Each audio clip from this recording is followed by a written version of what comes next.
Welcome back to the Reier on YouTube channel. This time following the Alabama Crimson Tide's 28-14 win over the rival Auburn Tigers in the 89th playing of the Iron Bowl. This time at Saban Field at Bryant-Denny Stadium.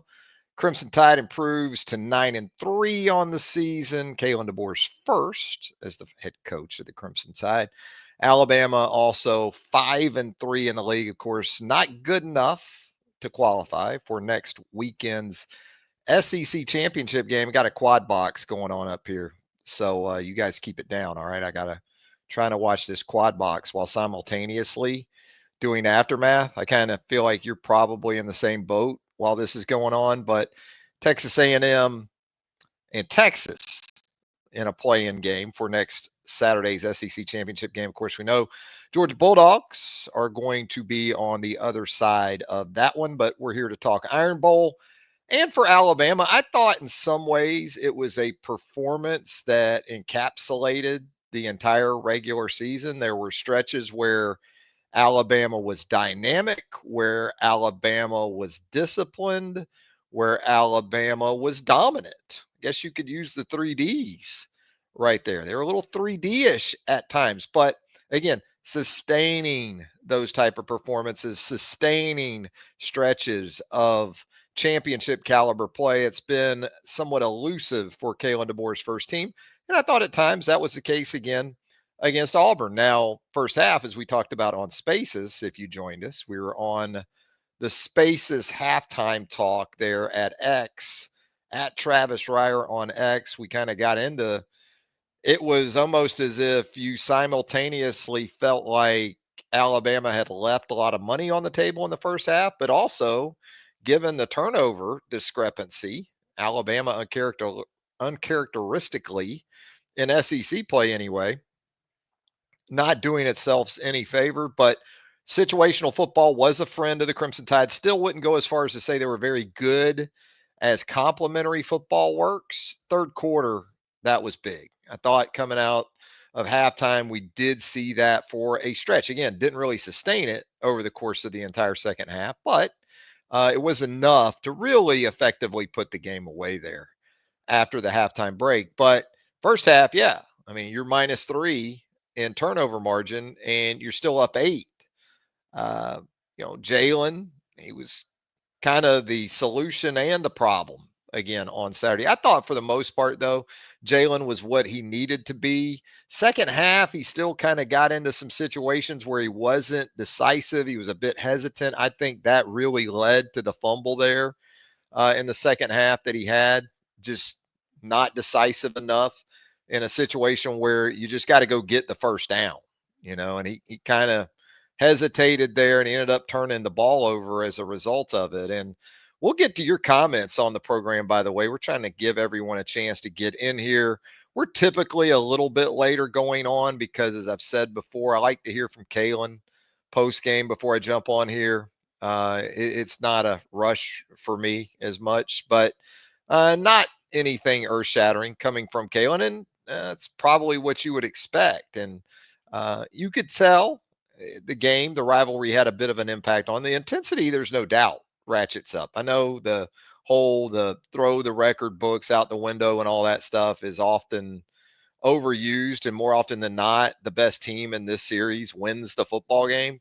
Now, it doesn't mean the games are any less competitive. This game, for a game played in Tuscaloosa, was very competitive because what we've seen over the last 15, 18 years in this series in Tuscaloosa is that Alabama just absolutely lays waste to the Tigers. Didn't really have that feel to it. Although at 28-6 there in the third quarter, the game did feel as if Alabama was very much in control. Although I think even for you as an Alabama fan, you probably are maybe having some trust issues, even up 28-6 against a 5-6 Auburn team. But again, not perfect football in the first half. I thought Jalen threw the ball especially well.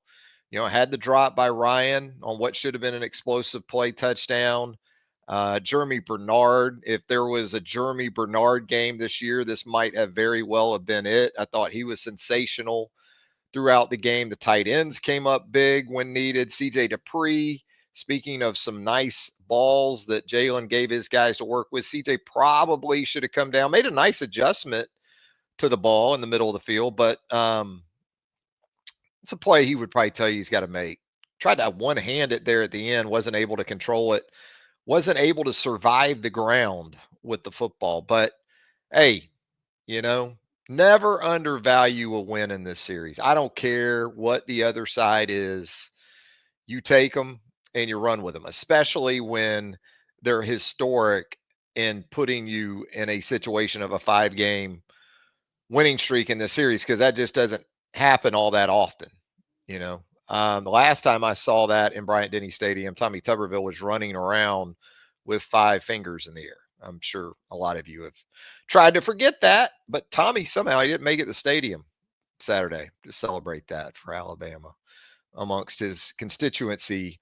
Alabama, though, running the football, Jalen, it was kind of that sort of stat line for him that typically equates to wins minus the turnovers. And defensively, I thought for the most part, Alabama did what it needed to do, especially, again, in plus territory situations, red zone opportunities for Auburn. Alabama defensively did what it needed to do, especially without Deontay Lawson. I worry about Jarquez Hunter every time I see him on a football field, because I think he has that type of ability for whatever reason. Hugh Freeze, I know that Jarquez, when you look at his numbers this year, they still look great, but he would be a 250 carry back for me probably. And that's just not what Hugh does. I mean, when you really think about Hugh Freeze and running backs, can you really think of a great back that has played for Hugh Freeze? It's always about the quarterback. And even when it was Bo Wallace, at Ole Miss, it was more of that kind of guy. But really looking forward to your thoughts and your comments and questions following Alabama 28, Auburn 14. We will get to those very quickly here. David, he's not messing around. After the events of the college football Saturday, David asks, what do you think Alabama's odds are of making the college football playoff if SMU wins out? I think if you're talking about it in relation to what happens in the ACC, and that's what it's contingent upon, then Alabama should be in good shape regardless. Now, do I think that's actually how it would play out if Clemson beats SMU, and then the potential then for 2 ACC teams? I think the ACC, after what we've seen, should be a one-bid league regardless of what happens next weekend. If Clemson wins after Miami lost again today up at Syracuse, I can't find anything about Miami's resume that tells me they're a legit P4, at large. And I kind of feel that way about Clemson and SMU at this point. So to answer your question, though, I do think the scenario would be better for SMU to go ahead and win it based on win-loss record, kind of where they sit, and just knock Clemson all the way out as a 4-loss team. But to me, with Clemson and Miami losing today, they should both be out for sure. But Clemson obviously still has that path, that automatic. It just, I don't know. Big 12 is the same thing for me. It shouldn't even. Big 12 ACC really should be treated like group of fives, like Boise, in terms of if they qualify or not based on their leagues. Also, David asked, what do you think? Well, he asked it again. So there you go. Sully checking in here, 462, Sully 462. Says 4 turnovers and still came out on top. Yeah, you did. And again, it kind of flew in the face of, what we've seen from Alabama and SEC play. Haven't always played great in SEC play, but have played pretty clean where turnovers are concerned. Probably had a few too many penalties in this game against Auburn. Although, again, some of those, especially the brouhaha on the Auburn sideline, I don't like that. I think that's a bad look, I guess. And I don't think it's an old head approach at all. I get it. And I understand that particular situation because you got Devontae Smith and a wide receiver locked up, and the wide receiver's taking him into the fence, basically. So, I understand how that gets started. Um, but even if you're basing that on Devontae's reaction to it, there was a situation involving Malachi over there. I couldn't exactly tell who for Auburn, but it looks like, Malachi was getting it pretty good over there. So I didn't understand how that was not both ways on the flags. And I think Kalen felt the same way there, as we heard from him post game. Sort of reiterated that after the game was over. So yeah, it was by no means a perfect performance. Tough day for Ryan Williams in a lot of ways. You still got to keep going to him. I thought early in the third quarter it was good to see them go to him in kind of the quick game and get him some touches where he can still impact the game. He was okay on punt returns, but again, Bernard was great. Bernard was great. I thought Jam Miller, played with the required toughness. The offensive line, not sure that group's gotten better over the course of the season. I don't think they're bad. I don't think they're necessarily worse, but I don't think they're better. I don't think Caden Proctor's gotten better. This offseason is going to be huge for Caden because he really didn't. I don't think he really had one. It didn't seem like, right? In the whole deal between Iowa and coming back to Tuscaloosa and all those things. That dude needs an intense offseason. I just wonder about his ability, even late in halves, to sustain at this point, right? His fundamentals kind of come apart, probably gets a little worn down. It's going to be a big offseason for him. There's no doubt he's got the tools. He does some good things, even in this game. But same thing with right tackle. Right tackle situation has really never gotten better. They've tried to kind of play around it, kind of band-aid that thing. It was a tough start for Elijah Pritchett. Formby came in. We saw Formby in both halves. It's almost like they're kicking the can a little bit with right tackle. Jaden Roberts has been injured throughout the season, so Gino Vandemark continues to rotate in there. I thought they were okay. But again, I don't for probably a variety of reasons. I don't think that they've necessarily improved on that offensive line. Defensively, again, I think you look at Malachi Moore with a very nice game. What was it? 3 pass breakups. I think it was 3 in the first half for Malachi. Had the big hit on Jarquez Hunter. Yeah, Alabama had 5 pass breaks. Damani Jackson, I thought, played with the physicality needed. I like to see that from him. That was one of the things I wondered about with Damani Jackson a little bit coming in from SC. I think as the season's gone on, we've seen even more of that from him. Alabama did have 8 quarterback hurries, just 1 sack. That 1 sack came from Big Tim Keenan, who left the game injured there in the second half. Didn't look like it was severe or serious, and we didn't hear anything from Kalen DeBoer on that post game. But 5 quarterback hurries for Alabama in the game. So that was a productive stat for the Crimson Tide. So now it's a waiting game for Alabama. You wait. You kind of see what this committee's going to do. You needed some things to happen in front of you. Well, we know one big one happened, at least one. As far as the rankings go, Clemson went out. But I guess as far as the projected bracket was concerned, that really wasn't the help you needed. In fact, it probably helped South Carolina's case more than it did Alabama's. But Miami going down, I don't think there's any doubt about that. That absolutely should have helped Alabama. Trent Wade checking in. Travis, what's good? What's good, Trent? How are you doing? We've got a 7-0 Texas lead out in College Station, by the way. Too close for comfort. Hey, they covered.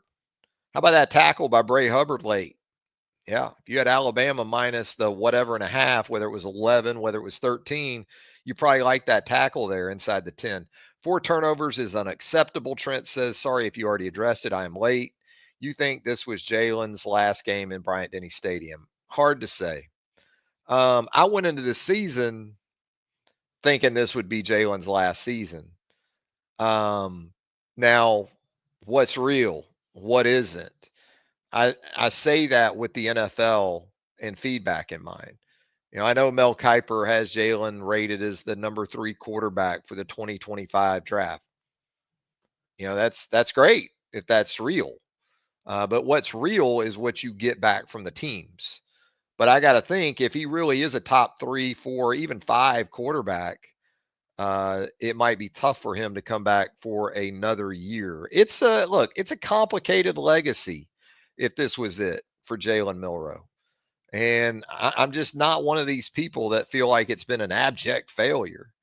Has it been a bit of a roller coaster ride? Sure, it has. But there's been other quarterbacks that have been through that program that have been in those type of situations. And when you look at wins, you look at signature type quarterback wins. He's 2-0 in the Iron Bowl, with one of those being one of the most iconic plays maybe in all of college football history last year.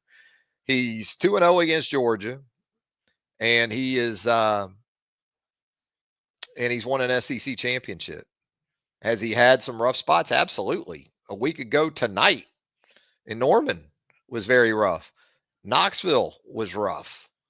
And I know a lot of people will say, well, what, Alabama's lost 5 games with Jalen? Well, Alabama's lost 5 games. You could say Jalen's lost 5 games, but Alabama's lost 5 games over the last 2 years, which is not normal, as we know. Chad checking in here in the comments. You're more than welcome to do so as well. Fear the thumb, Chad says, after Bama wins the 5th straight Iron Bowl in this stretch. Nathan, 844. Nathan, 1844. He's not feeling it with Bama as a playoff team. He says Bama is not a playoff caliber team. We had potential to be, but for some unknown reasons, we didn't get consistent effort throughout the season and poor coaching. Nathan, 1844. It's going to be an interesting offseason. I X this or tweeted it or whatever during the course of the game when you have stuff like, and again, I didn't feel like it was all Bama in that situation over on the Auburn sideline. It was just kind of an eye opener. And I'm not a revisionist historian at all where the Saban era is concerned, because I know that happens a lot. Well, that didn't happen when Nick was a coach. Well, a lot of these things did. But then you get like a personal foul after an interception and, things like that just, you got to clean up. I think it goes back to what kind of standard are you setting on a daily basis? All we see is Saturday. What are you doing day in and day out? And I don't care really how you do it, as long as when I do get to watch or you get to watch, we see it show up. Hadn't seen that enough this year. Chad checking in says we don't deserve a playoff bid. Man, you guys really don't want to go to the playoffs. I want one. Now, he does say that, Chad does. But, man, you got to win the games. That simple. Disappointing season overall. I know when you live in the Bama vacuum, and I get it, when you think about this season for Alabama, that 9-3 record and the opportunities you had against some teams that are 5-6 loss teams like Oklahoma and Vanderbilt, just win one of those, and we're not even having the discussion tonight. Just one. But as I said earlier, you start checking out, what about Penn State even? I mean, Penn State has a chance. They'll probably need to win, beat Oregon. What's Ohio State done this season? I mean, and if Ohio State hadn't really done anything, what the hell has Penn State done this season? I mean, there's some awful resumes in terms of wins. Now, okay, you lost 1 game or you lost 2 games. To me, you could have Ohio State in the sit out conversation just as easy as you could have Miami. Because I still don't know, who did Ohio State beat this year? I guess Penn State on the road. Yeah, that's great. And who the hell has Penn State beaten this year to this point? It's rough, man.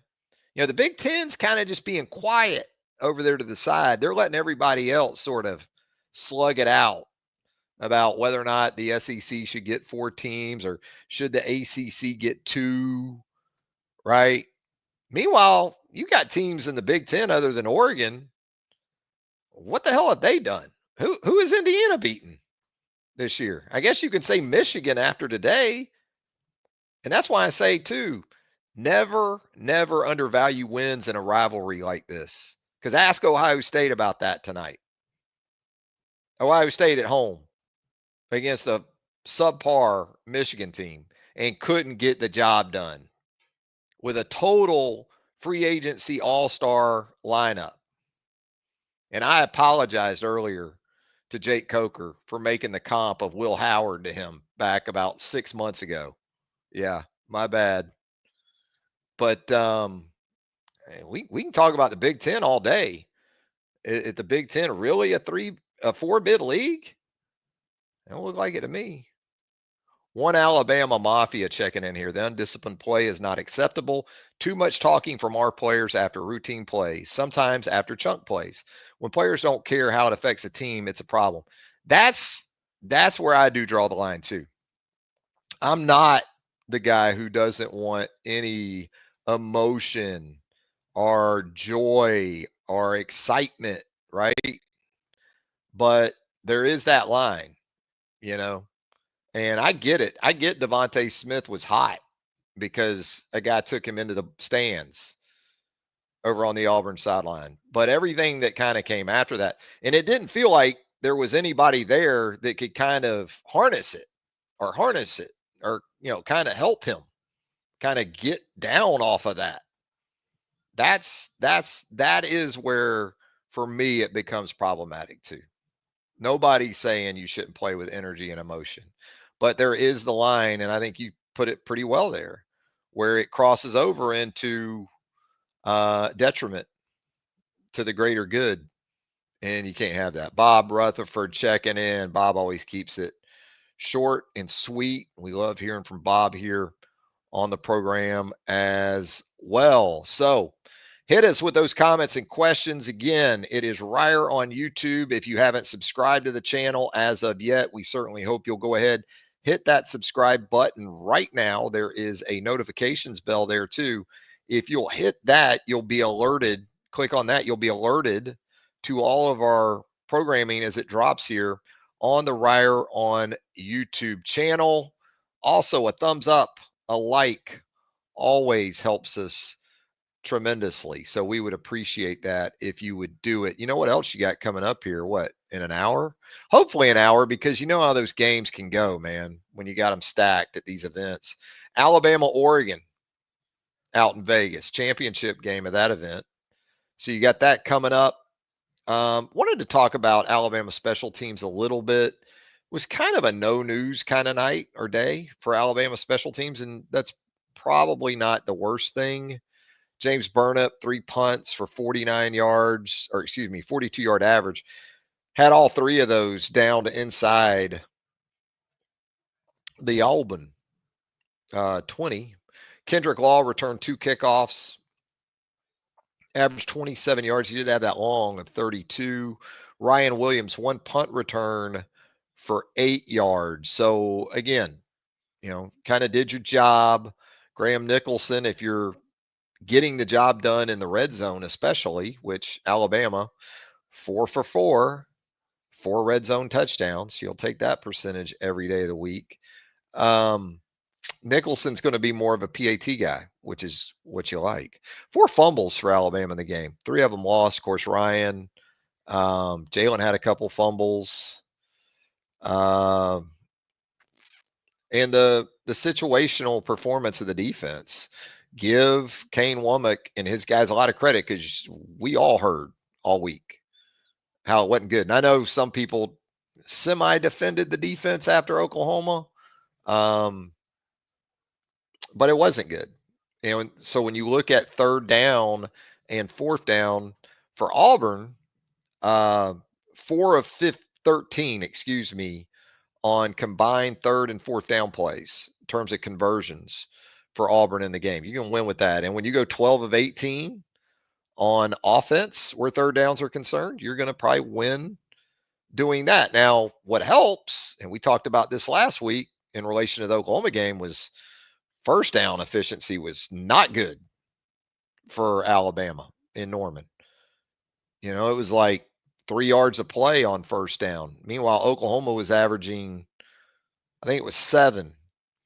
And you think about 1st down efficiency tonight in Tuscaloosa, Alabama averaging right around 6 yards per play. So, those third downs, the average down to go was like 5.4 for Alabama, whereas last week it was almost 12 on third down. Average third down distance last week was 12 yards. This week it was 5.4. Meanwhile, for Auburn, the Tigers had average distance to go of 7.9. So that's a number that helps you with those third downs. I thought, again, for Alabama defensively, a lot of this was going to come down to really how they responded to tempo. Figured Auburn would go fast.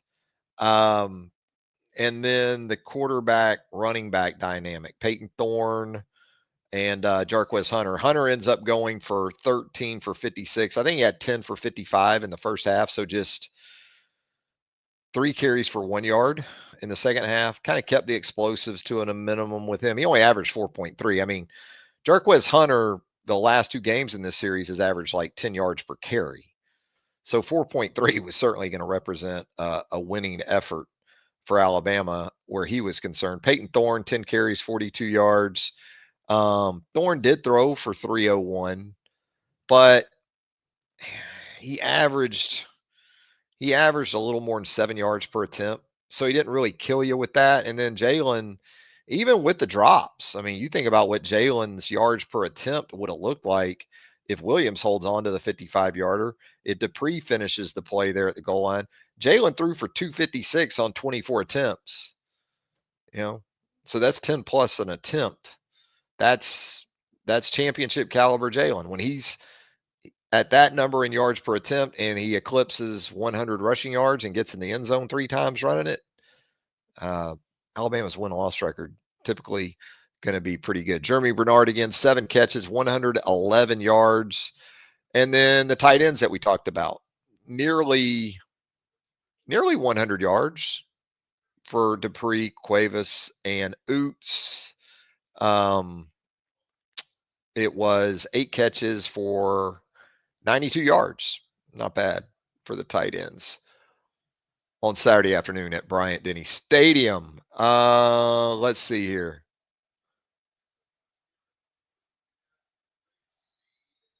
Nathan checking back in. Nathan 1844. Offensive line play is substandard. One of the, if not the biggest in college football.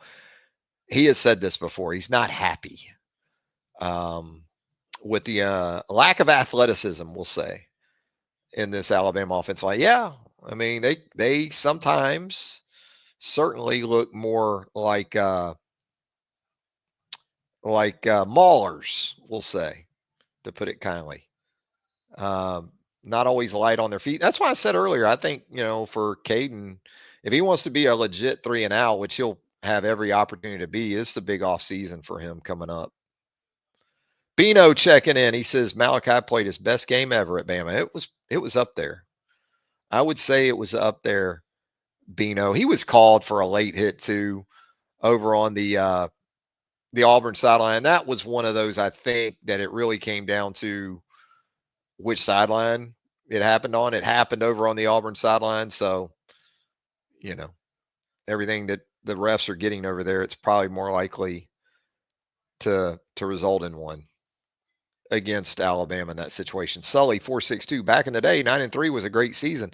Yeah, I didn't know this either, but in the press conference, it was mentioned that Kalen's 9 wins tied him for the most by a rookie head coach at Alabama. Now, look, most of the times when you're replacing, when you're a successor, you're not replacing, a guy that was had his team in the college football playoff. So just from a talent perspective, you're thinking you're going to have to take some lumps that first year. And Alabama has taken some lumps this year, but still 9-3.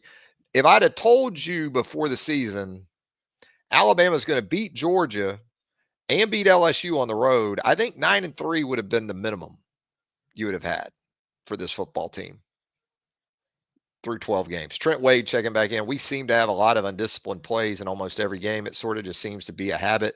Like it's not addressed, setting the edge, not getting the quarterback, turnovers, etc. Yeah, I think you still have to have some grace with a first-year staff. Um, I think that's just the reality, especially when you're changing systems like this team has. And I think as good and as qualified as a lot of these coaches are, they can get fooled a little bit. They can get fooled in terms of, you know, guys that they inherit or even guys that they bring in and that whole clean slate thing. And everybody gets a fresh start. Um, but sometimes it just reverts back to what it was. And that's what's going to be interesting about this offseason. Now DeBoer, now this staff, they have their own data within the program, from within the program, not what they inherited, not what they brought in, what they've worked with on a day-to-day basis, what they've seen in game situations. And, now they have everything they should need to address areas of this football team that need to elevate if this is going to continue to be a program that is national championship relevant, not just college football playoff relevant, which make the tournament, that kind of means you're going to be CFP champion relevant. But you know what I'm saying. Are you really elite on a year in and year out basis? And I get it. It's never been harder. Transfer portal, all that stuff. It's not as easy as it was. But, I implore Kalen DeBoer, and I'm not suggesting that there needs to be a cleaning of house with the staff or any of that. I don't believe that to be the case. But if he thinks there is an area or two, maybe even more, of this program after a season's worth of data is at his fingertips, needs to be upgraded or dealt with or addressed, don't wait. Don't wait for another year or two. Don't go, well, we'll give him another year. No, don't do that. Go ahead and do what you need to do or what you feel like you need to do. Zane Lee says here in the show chat, run game still very much is not good.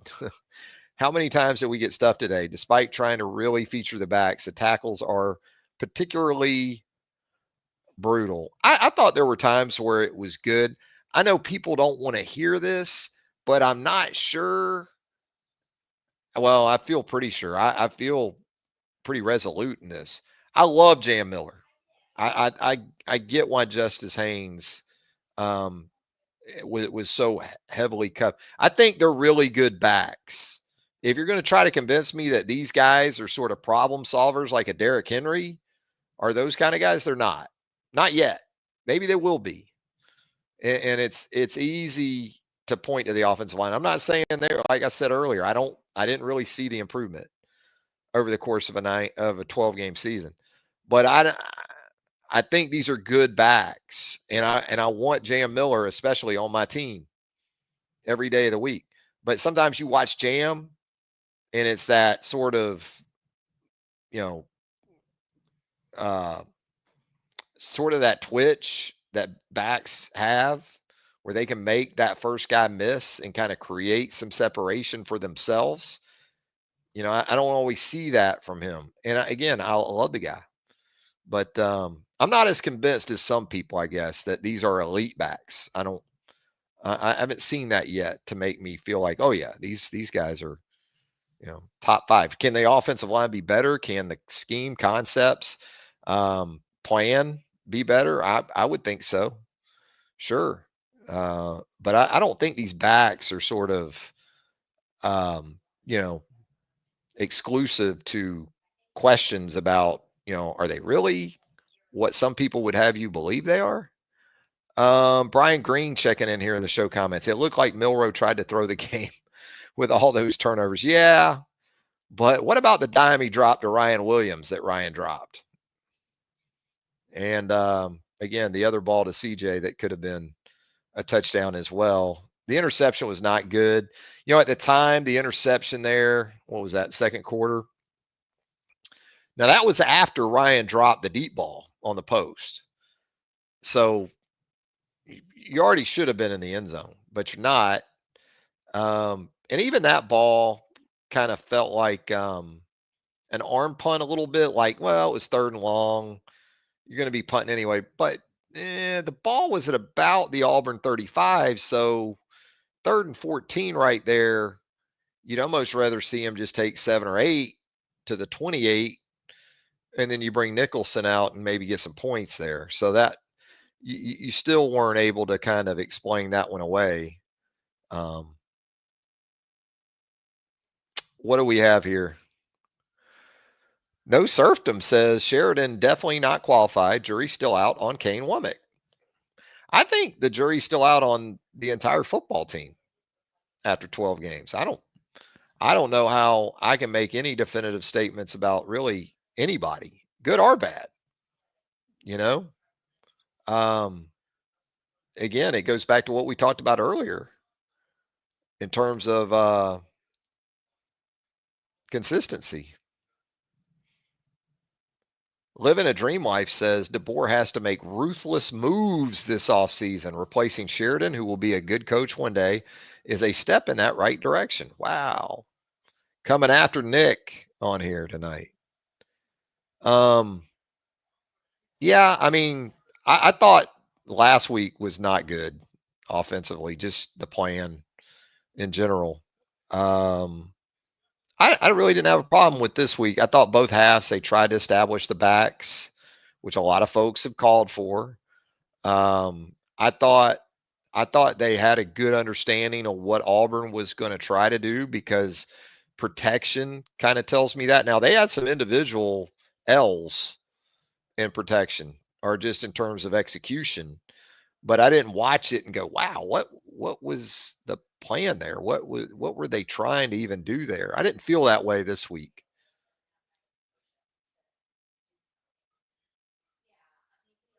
Let's see. What else do we have?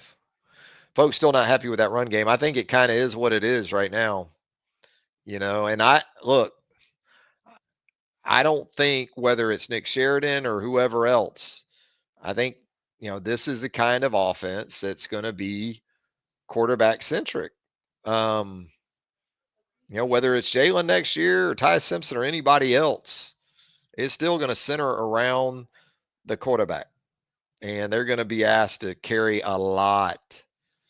And so even that will be interesting in terms of what we talked about earlier with data now and a sample size to work with, not just with guys who were starters and in prominent roles this year, but just with your depth that you've seen on a daily basis.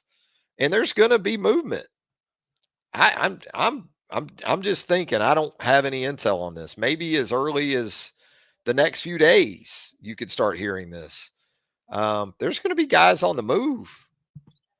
I think just from a skill position perspective, wide receiver, running back, I will not be surprised at all if there's guys on the move. And I know a lot of the blowback will go back to the coaching staff. But I'm just telling you, I don't necessarily see some of these guys like some folks do. Like, oh, they're great players, they're just not being utilized. Well, maybe right now they're just average. Zane says he definitely feels like our pool scheme in the run game does not particularly fit our personnel.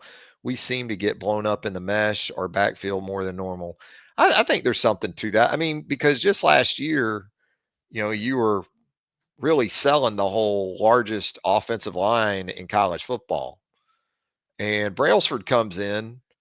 I think Brailsford is probably more along the lines of what Kalen would like his OL to be about, maybe moving forward. I mean, you look at Washington's offensive line last year. Now, I know the answer to that is, well, can you win in the SEC with that kind of front? But I just don't think, I just don't think they're going to be a running back, Derrick Henry centric offense. I don't think hardly anybody is anymore. Look at the games today in college football. Look at Lenore Sellers for South Carolina. Yeah, Rocket Sanders has been good for South Carolina this year, but it's been pretty much Lenore Sellers and everything running through him, both in the run game and throwing the football. It's just the world we live in. Football world we live in these days. So again, Alabama takes care of business 28-14 over the Auburn Tigers. I'll also say this about Kalen. I think this was important for him. And not just because it was his first Iron Bowl, right? I mean, obviously, there's a history for Alabama coaches of not winning that first Iron Bowl. But I think this was particularly important for Kalen because if you don't win this one, then you got to go back down there next year and you could be looking at 2 in a row. And that's not the way you want to start as a head coach at Alabama. So you go ahead and you get you an Iron Bowl win, and you don't have to deal with that next year. So there you go. Hey, appreciate all you guys and gals for always joining in here on the Reier on YouTube channel. Chase Goodbread coming up here in the next couple of days with Talking Tide. Coach Smitty going to jump on with us this week. We'll sort of recap Alabama Auburn and also look ahead to whatever's next. I mean, we'll have a reveal coming up this week before the championship games, kind of see where Alabama fits and all that. Said it earlier. If it's sort of a fourth SEC team or a even second ACC team, in my mind, it should be 4 SEC and 1 ACC. But we'll see what the committee has to say. Donald, before we out here, says Iron Bowl win gets you some credit. Yeah, I think that's good for Kalen. Ooh, lose that one. It's not just the Iron Bowl loss. You're 8-4. Also, that makes for some rough holidays. And look, you still got what looks to be a great recruiting class that's about to be put to bed. I know there's been some fluidity to that, but that's everywhere. You know, I did all of these breaking commitment pods back in June and July. And in the back of my mind, I'm going, we'll be doing a lot of these between now and December, just different players, you know. So a lot of things to look forward to, even in the next few days where Alabama football is concerned. But certainly Alabama hoops coming up here in about 40 minutes, we hope, out in Vegas. It's Alabama, Oregon, just like we all expected, right? Well, it's just Alabama, Oregon in hoops. Should be a fun one out in Vegas as Nate Oates' team looks to cap that event with a championship game win. Keep it locked right here on Reier on YouTube. We'll continue to bring you content right here on the channel. And until next time, so long, everybody.